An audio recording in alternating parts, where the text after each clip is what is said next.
Hello, my name is Michael Glazeman. This is the first instrument video I've ever done, and I also want to make sure that you understand that this is a talking video. There is not going to be much in the line of me working on this, because in the beginning I didn't intend to do a video on this. I didn't intend to put it on YouTube.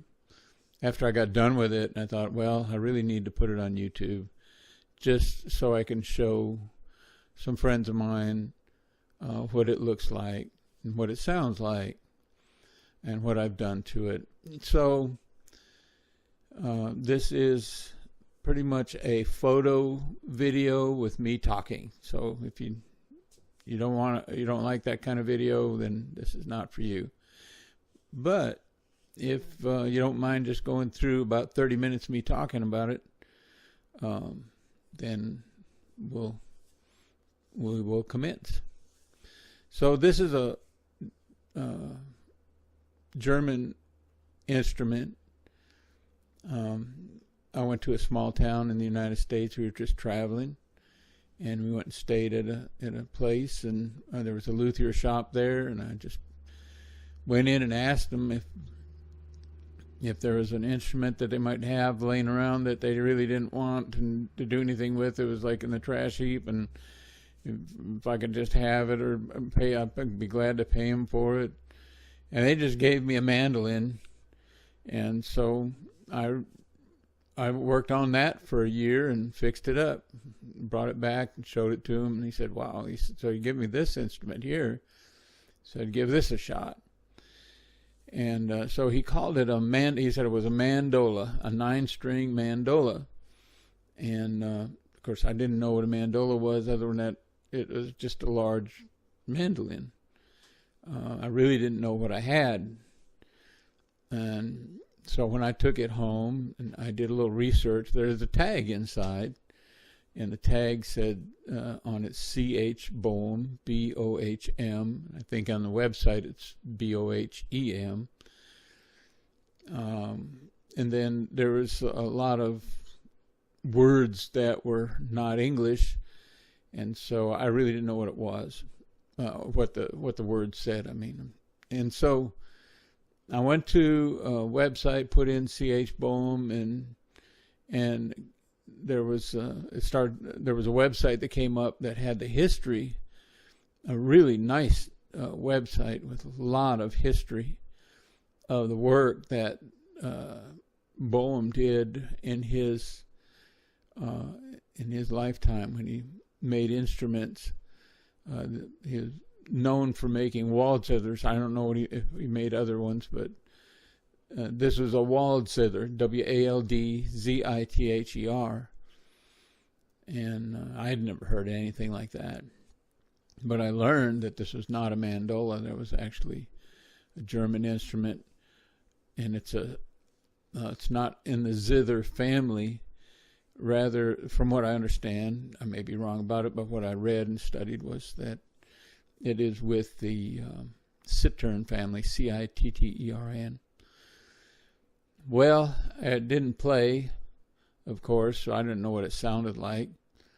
I really didn't know what I had, other than that it had a lot of detailed work on it. The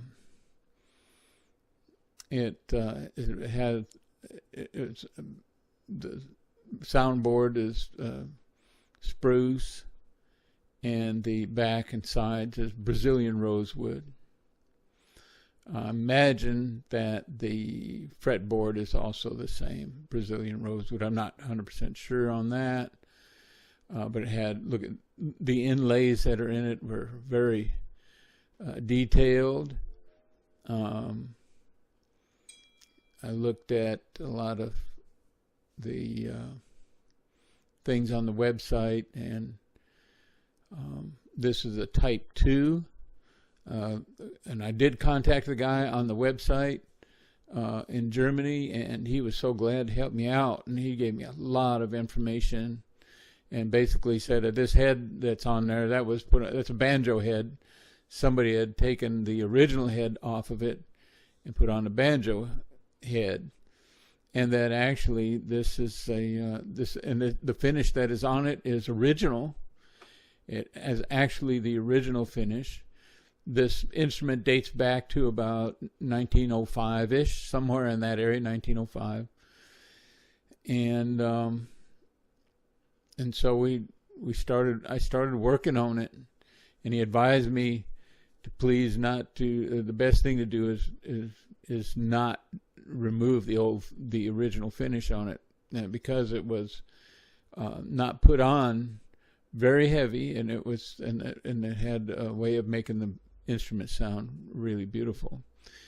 He said that there are others that he's seen, many others that were in worse shape than this, but this is pretty bad. This crack in the front was big, it was nasty, and I found out that the crack was caused by the modification on this, that it was actually somebody had converted it into a mandola. So that would be that's why they put this headstock, the banjo headstock on it. They string it up with heavy strings and then tighten it up, run it into a mandolin tuning, or a type of tuning that was normally higher than this, stronger than what was originally meant for this. That's this tail piece. It was nasty looking. Had the original screws in it though, and there's a lot of detail, mother of pearl. But anyways, so it was converted into what someone wanted it to be as a mandola, and strung it up too tight, and it ended up causing the end block to break loose on it, and then thus the crack. And there was about at least there were several cracks on the front and several cracks on the back as well. The main thing, I guess, that I wanted to do was figure out, really need to take it apart. I thought I really need to take it apart. So normally you would take the back off of an instrument, but I did not do that. I was more concerned about the front, trying to do something with the soundboard. I wanted to do something that would where I could fix the crack on the soundboard, and I thought that if I took the top off, that I may be able to adjust the top, and so I ended up taking the top off, even though I know it's a common practice for luthiers to take the back off of a wooden instrument such as this. Here's the label, and you can see that it has Waldzither on it, and I looked it up. It had something to do with the forest. I don't know, probably something. And the back on this had a large crack on it, and that crack, and in fact all the cracks, not all the cracks, but all the big ones were filled with glue. And the one on the back was not wide like the one on the front. It was not aligned. So one side of the wood crack was normal, and the other side was lifted up, and then it was filled with some type of a glue, and I'm not sure what it was. And so I took they took the soundboard off, and I lost a lot of those pieces on the outside perimeter, which we would normally call binding. And I'll talk about that in a minute. But right now we got I took the fretboard off. I guess that would be the first thing to do. And there was a number 6 written on it, still from whenever it was made back in 1905. Maybe it was made in 1906. I don't know. Really don't know what the number 6 meant. Now this is the back of the fretboard, and what I discovered on it is it was basically not super glue, but hide glue. Here's a picture of the damage then that was done when the end block came apart from the soundboard from having too much tension on the strings, which this instrument is not intended to have. It's not intended to be strung up like a banjo or a guitar or a mandolin. And so that crack then, see how the wood is adjusted on the left side, is adjusted up. When I took the tailpiece off, then I noticed that, hey, that finish is actually old and yellow, and here's the original finish, at least close enough to it, and it shows the natural rosewood beauty of it. And so I began to think about what it must have looked like in the beginning, and I started playing around with the idea of later on I played around with the idea of taking the old finish off, even though I was advised not to do that.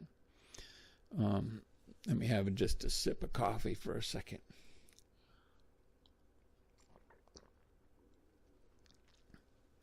The tailpiece had the original screws in it. I mentioned that already before. And I thought that this pretty nasty looking tailpiece, I thought I'd clean it up later. When I took the top off, of course, that bottom cross piece, I just could not get it loose.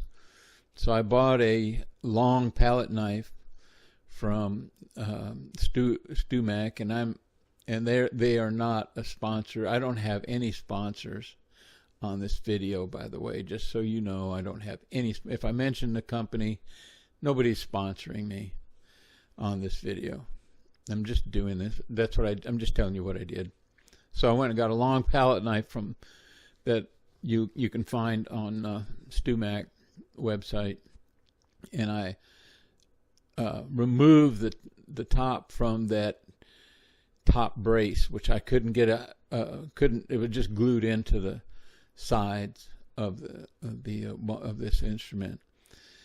I lost a lot of those little pieces all the way around the edge, but when I got in there, the end block was separated from the bottom, or from the side that goes around, the belly that goes around, and it was separated from the top. It wasn't even connected up to the top anymore.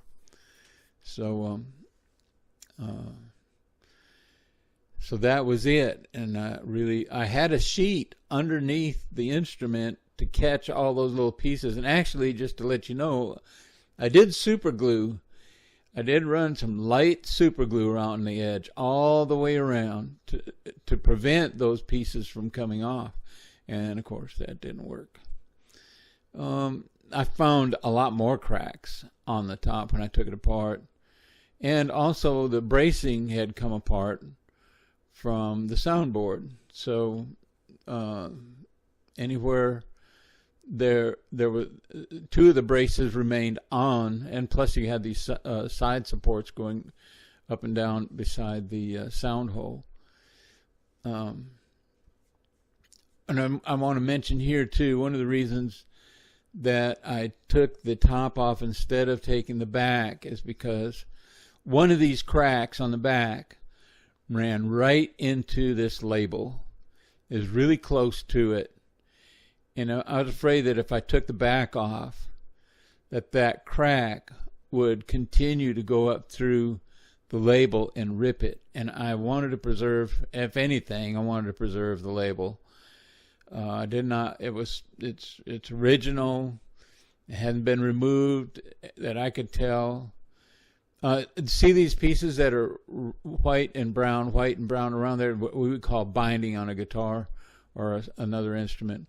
Those are the pieces that came off when I started, when I removed the top. They just went flying. I had a sheet under it. I tried to catch it. I tried my best, to be careful with everything. And it just didn't matter how careful I was. It just came apart. So I had to get all this glue out from this crack. And I didn't know how I was going to do it until I ran across some de-glue goo. I don't remember what website I bought it from. Might have been Amazon. I don't remember where I got it from. But it worked. It only works, I think, on water-soluble glue. And I took this little, once you put the glue on, that de-glue goo on there, on the glue, and you let it sit for a while. You don't want to sit too long. It'll turn real rubbery and soft. And I went in with this pick and picked it out piece by piece, chunk by chunk. And you just got to be real patient with it. And it took a long time, but it worked. I actually was able to pull the glue out of the crack and leave the crack where I could clean it, a little bit of solvent, and be able to, and I figured at this point, there's no way that I'm going to want to pull this crack together, because then the soundboard wouldn't match the sides. So I knew that I would get a piece of spruce that I had in hand, and that's what I did. Is I cut it up, cut a strip, and embedded it in there. So it did work. This is still some more of the removing the glue from it, and I really wanted to take the soundboard and try to adjust it for the mismatch you see at the bottom right there. The two ends don't meet exactly because they bent. That whole thing was bent. But that was just wishful thinking, because wood has a memory, and pretty much when you got a crack and it's been sitting for that long and it's deformed for that long, it's going to stay there. It's not going anywhere else. So basically, this Waldzither is not going to look like brand spanking new. It's just not. It's just the way it is. And so eventually just put it together, and there's going to be things, there's going to be faults with it. You're going to see my work that's been done on it. There's not much you can do about it. And so then I went to doing the same thing after I got all the glue out of the soundboard. Then I had to get the glue out of the crack there. I don't think you can see it that well. I wish I'd have known I was going to do a video. I'd done a lot more detailed video of it. But there's a crack on the left side. There's two over on the right side, and they hadn't been worked on. They just had developed since, I guess, and nobody did anything about them. But the crack on the left, which had dark line, you can see the one that I worked on runs right up into that, or very close to the label. So I don't know where it is on there, but it was the side of the crack were not matched up. They're just filled with glue, and somebody just hoped to put it together. So I did re-glue the end block, and I used hide glue. Actually, for the crack, I used Tight Bond, but putting the items back together again, or the pieces back together again, I used hide glue. Originally, that's what they used. So I guess if I'm going to be maybe original as I can, I'll go ahead and use hide glue, and that's what I did. I mixed it up, got hide glue from International Violin. I've got, and I think it might be where I've got the de-glue goo from too. I'm not sure, but International Violin's got a lot of really good stuff. Anyways, so I used the hide glue to do the end block. I glued it back to the belly there, the edges that come together at the bottom, and then eventually, when I put the top back together, everything was put back together with hide glue. I put the top on I put the top on, and it didn't match up very well at all. And I was too hasty in putting it back together. I was so excited about getting it done, and so I had to take it back off again, and probably lost a couple more of them pieces. I think I lost about a quarter of those little pieces in there. And we'll see them in just a little bit. But anyways, I got the bottom glued back together again, and all the bracing underneath it on the back, all the places where it is separated from the back, the bracing, I glued it back again, and probably used tight bond for that. I don't know what I used. I might have used tight bond. I don't remember. Anyways, so I had, next thing to do is I got to do this head down here. And the head is totally different than what we would be used to. But the angle, as you see the angles down on the left-hand side, the angle of the banjo head is the same as the original head that came with it. So I was really glad about that.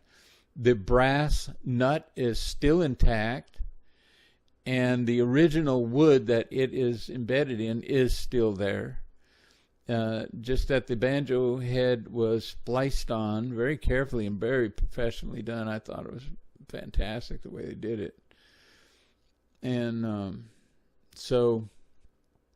the guy my friend that I made a good friend with, the guy over in Germany, and he said that that he knew that the neck had been refinished because the factory the manufacturer Bohm did not use much shellac when he put his instrument together. So here is, I went on a website and got some photos of what the head would look like and what I had expected to have to carve and what kind of tuners I'd have to get for it. And so I found several pictures. I just have a few of them here, but I got several other pictures and saw that the angle that I had was going to be good. This is a set of tuners off the website. I just took a picture of it, of what I'd be looking for.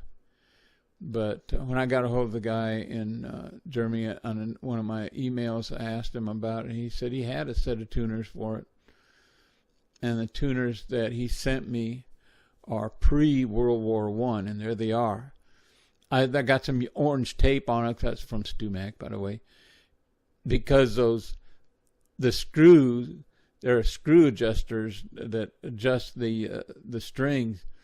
They just flopping around all the time. They got little places from there where they fit, but I took and taped them so I wouldn't lose them or they wouldn't flop around. And so I made this. I glued on a piece of old maple stock that I had laying around, scrap, and then just went to carving and cutting and carving and cutting and gluing and put a little bit of wood filler in it and sanded and carved, and there's the tuners there in the upper left that he had sent me. And I just fooled around with it, trying to make it look like whatever was on the website, I guess, best I could, and make it so it would fit the tuners that I had here. I worked on it for hours and hours and days, trying to make it work. And then I caved. I sure did. I caved and removed the finish. When I fixed that crack, I did a little bit of sanding on the outside just to try to even it up, whatever. So you try to just even it up a little bit.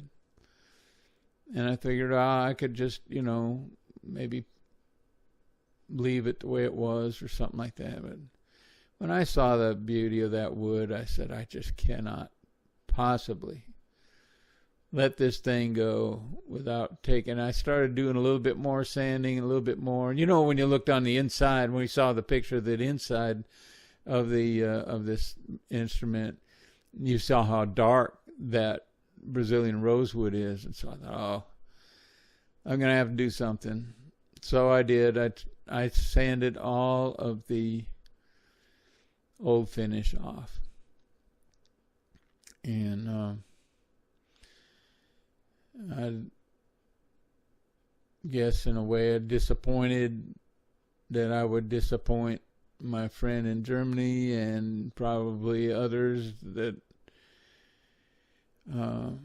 would want me to preserve, or would think it would be best to preserve the original finish, but I took it off. And the reason, here's one of the reasons why I really thought it was important. In the end, I actually took the finish off the top as well. And the reason was, there's so much beauty to this instrument being covered up. And if I put myself in his place, in Mr. Bohm's place, that if I came back from the dead, I guess, or was alive today for some reason, and I saw one of these things, how old it looked and how tore up, I would want to see it, the beauty of it come out. So that's what I did. Here is an adjuster pin, and one of these tuners, I could not get it to tighten up the string. I just couldn't do it. I don't know why. What was wrong with it? I tried everything to try and get it to, and I turned it and turned it and turned it. I thought it was the threads. I thought it was the hook and everything. Then I realized what it was. That little square thing was spinning around. The head on that tuner peg was spinning around. So I easily slid it back off, and so I contacted somebody else. I found another website that had some information on glass bridges, and I asked him about the tuner, those tuner tops, like the square piece, and he said, well, the ones he's always seen, they just screwed on, but this didn't have any threads on it. It was press fit. So I drilled a little hole on the tip, on the side of the pin there, the threaded pin, and filled it with solder, cleaned it real good, filled it with solder, and press fit that square piece back on. And it worked. It's been working ever since. I bought a glass bridge. The glass bridge was too low. That was the only one they had. And so I put a little piece of ebony underneath it for the time being. Still needs, at the time of this video that I'm making now, it still needs the action is a little bit too high. It's not bad really for most people. They probably like it that way because you really hammer on it if you wanted to, and it's not going to buzz. But I think I'd like to drop that down, or I might just leave it the way it is. I'm not sure. And you see that it's not exactly straight across, and one of the reasons for that is the intonation. If you put it straight across, it didn't intonate correctly. As you can see too, I made a little concoction from flour and baking soda or whatever it was I found on a website, and removed the tarnish off of that end piece, and it is a beautiful brass looking. So it looks like brass to me. And then the frets, I cleaned up the fretboard and all of that. And refinished it. I dyed the neck black, and it's probably supposed to be dark brown. A really, really dark brown. But anyways, then I used shellac that I bought from International Violin. And I used on On the back and sides, I put about 5 coats, very thin, sanding lightly in between each coat. Then on the top of the soundboard, I did the same thing with only 3 coats. And it sounds great. So the next thing that I want to do then is show you what it sounds like. Now what I'd like to do is run through the various frets, and this is where we're going to see a big change in the intonation. Some of these frets are just not positioned correctly, or the fretboard and all of it's being removed and put back on with the headstocks chained out. Maybe changed it, but I don't know why it would be different. But we're going to go through it anyways, and I don't want to be dishonest and just make you think that everything's perfect. So here's the open low C. Now we'll go to the first fret, second fret, third fret, fourth fret, fifth fret, sixth, seventh fret, eighth fret,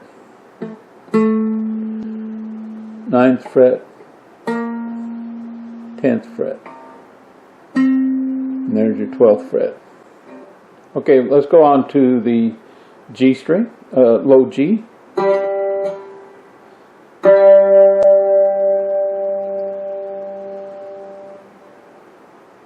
First fret,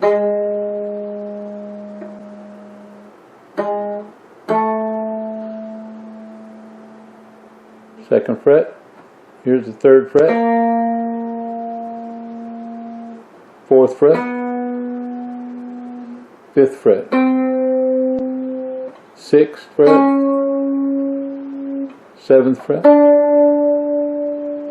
eighth fret, ninth fret, 10th fret, and then, well, I'll do 11, and then 12. Alright, now let's go on to the middle C.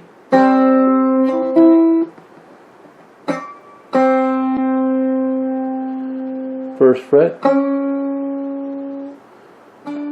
second fret, third fret, third fret, fourth fret, fifth fret, sixth fret,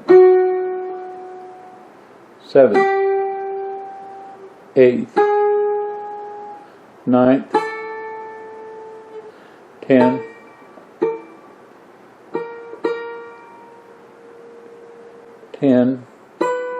11,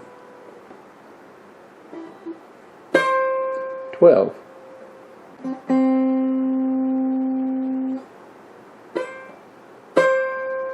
I might have been bending the string just a little bit too much there. Could be from a wore down fret as well.